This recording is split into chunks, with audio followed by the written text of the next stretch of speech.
Canadian dream है वो Canadian trap में बदल चुका है।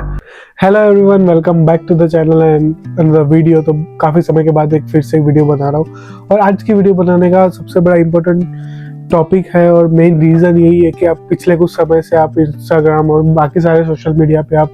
ये टॉपिक देख रहे हो गई कनाडा में बाकी सारी प्रॉब्लम्स चल रही है, इंटरनेशनल स्टूडेंट्स खुश नहीं है, ये सब हो रहा है। तो ये सारे नेगेटिव रिव्यूज क्यों आ रहे हैं, क्यों इंटरनेशनल स्टूडेंट इतना ज़्यादा सफ़र कर रहा है कनाडा में। तो आज की वीडियो में वही डिस्कस करने वाले हैं,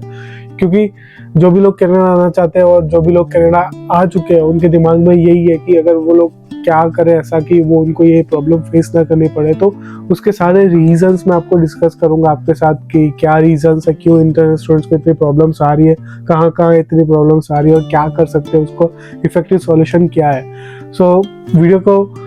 एंड तक जरूर देखना, क्योंकि सारी चीज़ें आपको डिस्कस करूंगा। जो भी मैं सॉल्यूशन बताऊंगा तो आप उसको आई एम डैम श्योर कि आप वो चीज़ें आपके लिए हेल्पफुल होने वाली है। तो बिना कोई देरी के वीडियो शुरू करते हैं, वीडियो को एंड तक जरूर देखना। तो भाई देखो, कनाडा में आज की सिचुएशन ऐसी है कि आज लोगों को लग रहा है कि जो भी कैनेडियन ड्रीम है वो कैनेडियन ट्रैप में बदल चुका है। तो क्यों है, क्या रीजंस है लोगों के ये सोचने के बारे में कि जो भी वो लोग सोच के पहले आते थे कि कनाडा में ये है, कनाडा में ग्रो होने को मिलेगा, आज वही चीज़ें पूरी उल्टी हो चुकी है। तो देखो, फर्स्ट रीजंस है कि देखो, पहले तो मैं ये बताऊंगा आपको कि जितने भी इंटरनेशनल स्टूडेंट्स जो देख रहे हैं, जो कनाडा आने के लिए सोच रहे हैं, तो जो भी लोग सोशल मीडिया पे आप देख रहे हो कि नेगेटिव रिव्यूज आ रहे हैं, उसके बावजूद भी आज भी स्टूडेंट्स उतने ही आ रहे हैं। अगर आपको लग रहा है कि वो नेगेटिव रिव्यूज सुनने के बाद भी स्टूडेंट्स कम हो जाएंगे, कम आ रहे हैं, ऐसा बिल्कुल नहीं है। ऑब्वियसली स्टूडेंट्स ज़्यादा ही आ रहे हैं और उतने ही आ रहे हैं, प्रोपोर्शन उतनी ही है। तो फर्स्ट रीजंस क्या है इंटरनेशनल स्टूडेंट्स का इतना सफर होने के, इतनी प्रॉब्लम फेस करने के रीजंस क्या है। तो फर्स्ट देखो,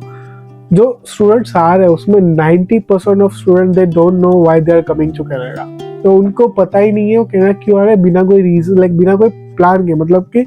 कोई उनका प्लान उतना एज सच कोई ऐसा प्रॉपर प्लान नहीं बना हुआ कि कनाडा क्यों आना है उन्हें। तो देखो, मैं ये कहूँगा कि लोग बोलेंगे कि भाई प्लान क्यों बनाना है, ये वो। तो देखो, तुम अपनी कंट्री छोड़ के एक बड़ा डिसीजन ले रहे हो, बड़ा इंपॉर्टेंट डिसीजन है, जो अपनी जिस डिसीजन पे आपकी पूरी लाइफ, पूरी करियर डिपेंड है, उस डिसीजन बिना कोई सोचे समझे, बिना कोई प्लान करे अगर आ रहे हो तो you are wrong. I am damn sure you are wrong. क्योंकि आज अगर इस समय में आपको कनाडा आना है या फिर कोई भी कंट्री में जा रहे हो तो you have to make plan कि आप अगर वहाँ जा रहे हो तो आपको क्या रीजंस है, आप कौन सी चीजें रिसर्च करके जा रहे हो। तो एक एग्जांपल लेते हैं फर्स्ट ये देखते हैं कि आप कौन से पॉइंट्स पे कनाडा के नेगेटिव रिव्यूज चल रहे हैं। तो फर्स्ट है लिविंग कॉस्ट। सो इस पर मैं एग्री करूंगा, cost of living is bitter high. Then accommodation, I will agree with that as well. Part time job, partially agree. क्यों, मैं आपको आगे वीडियो में इसका भी रीजन बताऊंगा। Future prospects, again partially agree. तो देखो, पहले रीजन डिस्कस करते हैं कि क्या रीजंस है लोगों के ये नेगेटिव रिव्यूज बनाने में, लोगों के वो कहाँ तक कितने % सही है उस चीजों में। तो देखो, एक एग्जांपल लेते हैं 10 स्टूडेंट्स। तो देख, 10 स्टूडेंट्स कनाडा आते हैं, तो 10 में से जो 5 स्टूडेंट होते हैं, जो फर्स्ट 5 स्टूडेंट्स है, they have no idea why they are coming to Canada, they have no plan. कि वो बिना कोई प्लान करे बस कनाडा आ रहे हैं, वो ट्रेंड फॉलो कर रहे हैं, लोगों को फॉलो कर रहे हैं कि उनका कोई भाई यहाँ पे है, उनकी बहन यहाँ पे, उनके रिलेटिव्स, मामा चाचा जो भी लोग हैं वो यहाँ पे उनकी हेल्प कर देंगे। तो वो उस बेसिस पे आ रहे हैं, उनका माइंडसेट वही है, वो बिना कोई सोचे समझे आ रहे हैं। उनका कोई प्लान किया हुआ नहीं है। तो बस उनका मैंने ऐसे लोग भी देखे हैं, उनके लिए कोर्सेज अलग लोगों ने चूज किया है, उन्हें क्या पढ़ना है वो भी उनके मामा बता रहे हैं, उनका भाई बता रहा है। That they don't have their own opinions and they are coming to Canada. And I am sorry to say, लेकिन वही लोगों के वजह से ये नेगेटिव रिव्यूज बनते हैं। वो certain points they are true, but most of the time उनकी वजह से, क्योंकि उनके खुद का ही कोई ओपिनियन नहीं है, उनका खुद का कोई प्लान नहीं है, उसकी वजह से वो लोग आते हैं। वो ये नेगेटिव पॉइंट्स जो भी आपको सुनने मिल रहे हैं सोशल मीडिया पे, उसकी वजह से। जो नेक्स्ट जो 3 स्टूडेंट्स हैं वो अपना एक रोड मैप बनाते हैं, लेकिन उन्हें उतनी रिसर्च उन्होंने नहीं की होती, उन्हें उतने एफर्ट्स नहीं पता होते कहाँ पर कितनी चीज़ें, लेकिन उन्हें पता होता है कि वो कनाडा क्यों आ रहा है, क्या कोर्स करना है, वो अपने डिसीजन एक कुछ लेके आते हैं और सर्टेन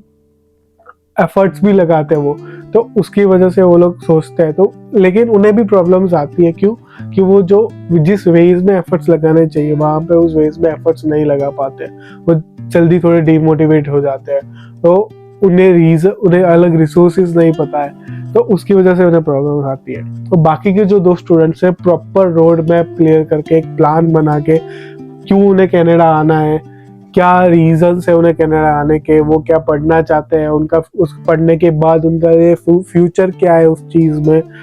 तो वो पूरा प्लान करके आते हैं उन्हें कहाँ पढ़ना चाहिए, कैसे चीजें होगी, कैसे पार्ट टाइम जॉब मिलेगी, सब कुछ उन्हें प्लान करके आते हैं, प्रॉपर रिसर्च करके आते हैं और वो लोग सक्सेसफुल होते हैं। हाँ, उन्हें भी प्रॉब्लम्स आती है, जो वो प्रॉब्लम्स हर एक बंदे को आएगी, जो भी एक बंदा आएगा कनाडा में उसे हर एक प्रॉब्लम्स आएगी, लेकिन अगर आप उस प्रॉब्लम को कैसे सॉल्व कर रहे हो, कैसे फेस करके, उसमें से भी आपको सीखने को मिलेगा कि आप सिचुएशन को ब्लेम करके बैठ तो नहीं सकते ना, कि आप ऐसे बैठ के नहीं मेरे से कुछ नहीं हो रहा, जॉब नहीं मिल रही, 1 हफ्ता ढूंढ लिया मेरे को जॉब नहीं मिल रही, तो क्यों नहीं मिल रही, यहाँ पे नहीं मिली, अगर अलग एफर्ट्स लगाओ तो मिलती है, लेकिन आपको ब्लेम करके फिर लोगों को वो चीजें बताना, दिस इज नॉट राइट। सो ये चीजें हैं। और वो दो लोग जो सक्सेसफुल हो रहे हैं उनकी प्रोपोर्शन कम है, तो इसीलिए वो लोगों की बातें लोगों तक नहीं पहुंच पाती, और वही लोगों को जो 8 लोग हैं, जो बाकी के जो प्रोपोर्शन जिनकी ज्यादा है, तो वो लोग बोलते हैं सोशल मीडिया पे ये हो रहा है, ये हो रहा है, खुद तो यहाँ पे एंजॉय कर रहे होते हैं। Most of the time, most of the लोग आपको मैं बताता हूँ कि जो लोग भी सोशल मीडिया पे बोल रहे हैं भाई कनाडा मत आओ, ये चीज है, वही मोस्ट ऑफ द एंजॉय कर रहे होते हैं यहाँ पे, उनके पास सब कुछ होता है, बस ये लोगों ने एक नेगेटिव व्यू बना दिया है, क्योंकि नेगेटिव चीजों को सोशल मीडिया पे व्यूज ज्यादा मिलता है, तो उसी की वजह से ये चीजें चल रही है, और आप लोग उस चीजों को सुन के डिमोटिवेट हो जाते हो, और अपना माइंड सेट जो भी आपका है प्रॉपर, वो आपका पूरी प्लानिंग बिगड़ जाती है इन शॉर्ट। बाकी एक वो रीजन है कि जो भी लोग चलो कनाडा आ रहे हैं, तो वो लोगों की प्रॉपर एक डेस्टिनेशंस होती है, फेवरेट डेस्टिनेशंस होती है, कि कनाडा में जैसे ओंटारियो हो गया, तो ओंटारियो स्टेट में, ओंटारियो प्रोविंस में सबसे ज्यादा इंटरनेशनल स्टूडेंट्स आते हैं, और ओंटारियो प्रोविंस में भी कुछ ऐसे इलाके हैं, जो एरियाज है जहाँ पे इंडियन स्टूडेंट्स बहुत ज्यादा होते हैं, जैसे कि टोरंटो के आसपास का एरिया हो गया, जिसे GTA बोलता है, फिर एक किचनर, वाटरलू, कैम्ब्रिज हो गया, वहाँ पे स्टूडेंट्स सबसे ज्यादा आपको मिलेंगे। तो क्या होता है कि जो स्टूडेंट्स ऑलरेडी वहाँ पे ओवर क्राउडेड हो चुका है, और स्टूडेंट्स एडअप होते हैं वहाँ पे, लेकिन वहाँ पे सबसे पहले तो एकोमोडेशन की प्रॉब्लम आती है, क्योंकि एकोमोडेशन तो उतने ही है, ऐसा नहीं है लोग ज्यादा बिल्डअप हो रहे हैं, लेकिन उतने ही है, उनके धीरे धीरे बिल्डअप हो रहे हैं, एक तो रिसेशन ने हिट किया हुआ है, तो वो चीजों की वजह से वहाँ के एकोमोडेशन कम होते हैं और लोगों की डिमांड ज्यादा होती है, ऐसे उसके प्राइसेस बढ़ जाते हैं, तो कॉस्ट ऑफ लिविंग वहाँ पे बढ़ जाता है। अनदर रीजन कि आप जहाँ पे ऑलरेडी स्टूडेंट्स उतने सारे हैं, जहाँ पे वो लोग जा रहे हैं, और वहाँ पे बिजनेसेस भी उतने ही चल रहे होंगे, अगेन रिसेशन है, बिजनेस उतने ही चल रहे होंगे, वो लोगों ने पहले से हायर कर रखे होंगे, उनका बिजनेस उतना नहीं चल रहा, तो उन्हें लोगों को हायर करने की जरूरत नहीं पड़ रही, तो इसलिए लोगों को पार्ट टाइम जॉब्स नहीं मिल पा रही, तो लोगों को पार्ट टाइम जॉब्स नहीं मिल पा रही, तो वही रीजन आ रहा है कि वहाँ पे पार्ट टाइम जॉब्स नहीं है, ये पॉइंट ऑफ व्यू के लिए वहाँ पे क्रिएट होता है कि पार्ट टाइम, लेकिन आप वही उसी जगह पे हो जहाँ पे ऑब्वियसली कॉम्पिटिशन बहुत ज्यादा है, यहाँ पे आप स्टैंड आउट कर ही नहीं पाओगे, जहाँ पे एक पोजीशन के लिए जब 10,000 लोग निकल पड़े तो क्या करोगे, तो वो चीजें होती है। अनदर है कि अगेन कि ये चीजें है, तो अगर इसको सॉल्व कैसे करना है, तो बेसिकली अब जब भी प्लान बना रहे हो, जब आप सोच रहे हो कि चलो कनाडा जाना है, कनाडा में आपने देख लिया कि आपको ये पढ़ना है, आपके लिए फ्यूचर सही है कनाडा में, ये सब कुछ है, लेकिन आप कौन सी जगह पे आ रहे हो वो भी मैटर करता है, कि आप चलो कि आप ये सी ओवर क्राउडेड जगह पे आओगे जो ओवर पॉपुलर है, तो वहाँ पे आओगे, आपको कॉम्पिटिशन वहाँ पे आएगा, तो आपको ये सारी प्रॉब्लम्स आने वाली है, कॉस्ट ऑफ लिविंग, ये सब कुछ प्रॉब्लम्स आने वाली है, पार्ट टाइम जॉब्स। आप ऐसी जगह पे जाओ जहाँ पे, ऐसी भी जगह है जहाँ पे अभी भी स्टूडेंट्स बहुत कम है, बड़ी अच्छी कॉलेजेस है वहाँ पे, बड़े अच्छे यूनिवर्सिटीज है, आप वहाँ पे जाके पढ़ो, वहाँ पे आपके सारे कोर्सेज होते हैं, वहाँ पे जाके पढ़ो, वहाँ पे लोगों को जरूरत होती है, आपको जॉब भी मिल जाएगी इजीली। ऐसे कई लोग हैं आप देखोगे कि वो लोग ऐसे अच्छी जगह पे जाके लाइक थोड़ा सा रूरल एरियाज है, थोड़े से सिटी एरिया से बाहर है, वहाँ पे जाके अच्छी कॉलेजेस के कैंपसेस है, वहाँ पे पढ़ रहे हैं, उनको वहाँ पे जॉब्स मिल रही है और उनका लिविंग कॉस्ट भी एक एवरेज है। जो लोग आप यहाँ पे स्पेंड करो उससे थोड़ा सा कम है, लेकिन वो like they have enough of resources over there. तो आप पहले आपको ये देखना पड़ेगा कि आप कौन सी जगह पे आ रहे हो। आप जो ओवरली क्राउडेड है वहाँ पे आओगे तो आपको ये सारी प्रॉब्लम्स आने वाली है। अनदर है कि लोग जब भी आते हैं ना, लोगों का एक, मैंने ये चीज पर्सनली देखी है, पर्सनली एक्सपीरियंस की है कि जब भी लोग आते हैं ना, लोग अपने एक ग्रुप में रहते हैं, एक अपना एक जो भी लोगों पहले से जानते हैं, इंडिया से साथ में है, बस उसी ग्रुप में रहते हैं। लोगों से नेटवर्किंग नहीं कर पा रहे, लोगों से बाहर निकल के बातचीत नहीं हो रही, तो उनके नेटवर्किंग, उनके कॉन्टेक्ट्स बड़े कम बन रहे हैं। देखो यहाँ पे नेटवर्किंग बहुत ही ज्यादा इंपॉर्टेंट है। अगर आप किसी ऐसे बंदे को नहीं जानते हो कि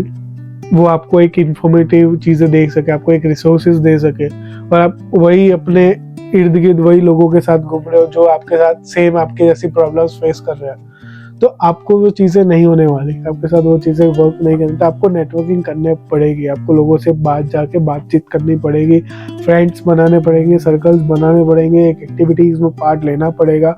लोग बाहर जाओ, लोगों से बातचीत करो, एक कम्युनिकेशंस। देखो आपको जैसे कॉन्टेक्ट्स बनेंगे, आपके रिसोर्सेज बनेंगे, आपकी इंफॉर्मेशन मिलेगी, मिलती रहेगी, तो आपको वो चीजें लोग हेल्प करने को बैठे हैं यहाँ पे लाइक। और मैं वो भी कहूँगा जिन लोगों के पास रिसोर्सेज है, जिन लोगों के पास इंफॉर्मेशन है, तो प्लीज आप अगर हेल्प कर सकते हो तो लोगों को हेल्प करो। आप अगर कोई नहीं आ रहा था, एक्चुअली देखो कोई सामने से जाके तो हेल्प नहीं करना चाहता, लेकिन कुछ ट्राई करो, कुछ इनिशिएटिव करो कि चीज़ों लोगों को लिए अच्छी हो जाए, लोग इतना सफर ना करें। क्योंकि ये चीज़ें अब इतनी पीक पे जा चुकी है ना कि लोगों को मेंटल हेल्थ इश्यूज आ रहे हैं, लोग लाइक सुसाइड अटेम्प्ट कर रहे हैं। आप लोगों ने देखा होगा कि बहुत ज़्यादा लोग सुसाइड्स कर रहे हैं, तो ये चीज़ें नहीं होनी चाहिए। इतनी चीज़ें बहुत ही ज़्यादा खराब हो चुकी है इस नेगेटिव रिव्यूज़ के चक्कर में। तो मेनली जो नए स्टूडेंट्स आ रहे हैं या फिर आने वाले, मैं ये कहूँगा कि आप आते ही एक अपने ग्रुप में मत लाइक लिमिटेड हो जाओ, लोगों से बाहर जाओ, लोगों से बातचीत करो, लोगों से मिलो, नेटवर्किंग करो, तो कॉन्टेक्ट्स बनेंगे, आपको कहीं ना कहीं से हेल्प मिलेगी। तो लाइक मेरे को भी नेटवर्किंग से बहुत सारी हेल्प मिली है, जॉब मिली है, मेरे को बड़ी चीज़ें हेल्प करी है नेटवर्किंग से। तो मैं आपको डेफिनेटली कहूँगा ये चीज़ें आपको हेल्प करने वाली है। अनदर रीज़न है कि जब भी आप प्लान करते हो ना कि चलो कनाडा जाना है, तो आपको पहले प्लान करो कि क्यों आपको कनाडा जाना है, आपको क्या, आप जो चीज़ इंडिया में नहीं कर पा रहे वहाँ पे जाके आपको हेल्पफुल होने वाली, आपके लिए फ्यूचर सही है या नहीं है वहाँ पे, या फिर आपके लिए कोई और ऑप्शंस है। कि देखो आपने एक सोचा कि चलो +2 के बाद देखो, +2 के बाद आप फ्यूचर में क्या करना चाहते हो, कि मेरे को मेडिकल करना है, मेडिकल के बाद मेरे को इस फील्ड में जाना है, या फिर, तो आप सारे ऑप्शंस एक्सप्लोर करो, आप अपने सारे ऑप्शन एक्सप्लोर करो। यही चीज़ें हैं कि आप चीज़ों को लाइक आपके लिए शायद कनाडा बेटर प्लेस ना हो फ्यूचर के लिए, आपके लिए अलग कोई कंट्री हो, कोई और कंट्री, ऑस्ट्रेलिया, कनाडा, US, आप कोई भी कंट्री में जाके आप अपना फ्यूचर सिक्योर कर सकते हो। तो वो डिपेंड है कि आपको क्या चीज़ें करनी है। तो आपको मार्केट रिसर्च करनी पड़ेगी, रिसोर्सेज सही से लेने पड़ेंगे, कि चीज़ें से लोगों से पूछनी पड़ेगी क्या चीज़ें तुम्हारे लिए सही है नहीं है, और उसके बेसिस पे अपना प्लान करो। तो देखो यही सारे रीजंस है, यही सारे उसके साथ सॉल्यूशंस है। मैं यही कहूँगा कि चीज़ें हैं, अगर प्रॉब्लम्स है तो उसके सॉल्यूशंस भी है। तो आपको ऐसे डिमोटिवेट नहीं होना है। जो लोग मेरे को देख रहे हैं वीडियो में, अगर मैंने सारे ऑब्वियसली सारे रीजंस आपको साथ एक्सप्लेन करके, यही मेन रीजंस है जिसकी वजह से नेगेटिव रिव्यूज बन रहे हैं लोगों के, तो आपको ये चीज़ें ध्यान में रखनी है, आपको प्रॉपर प्लानिंग करनी है, एक रोड मैप बनाना है, तभी आपको पता चलेगा कि आपके लिए चीज़ें सही चलेगी या नहीं चलेगी। तो यही थी आज की video. I hope you understand, this is helpful for you. And अगर आप कोई भी चीज़ मैंने मिस करी हो तो आप कमेंट सेक्शन में बता सकते हो, हम उस पर भी डिस्कस करेंगे, या फिर कोई चीज़ें आपको मेरी गलत लगी हो आप उसको भी कमेंट सेक्शन में बता सकते हो। तो मिलते हैं एक नई वीडियो के साथ, नई इंफॉर्मेटिव सेशन के साथ। तब तक के लिए बाय बाय, पीस आउट।